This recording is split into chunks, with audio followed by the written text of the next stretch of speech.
ওমরা করলে কি কি লাভ হবে? এক নম্বর, ওমরা আল্লাহ তাআলা কোরআনে বলছেন তোমরা ওমরা করো, ওয়া আতিমুল হাজ্জ ওয়াল উমরা, এজন্য আমরা ওমরা করব।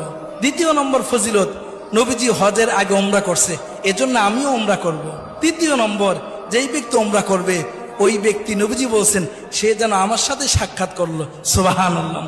চতুর্থ নম্বরে ওমরার ফজিলত, যেই ব্যক্তি ওমরা করবে নবীজি বলছেন আমি তাকে সুপারিশ করে জান্নাতে নিয়ে যাব, সুবহানাল্লাহ।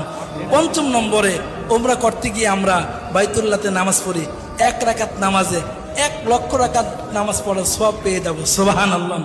6 নম্বর ফজিলত হলো দুনিয়াতে থেকেই জান্নাতি জিনিস এর মধ্যে চুমা দেওয়ার সুযোগ হয়, যেটা হলো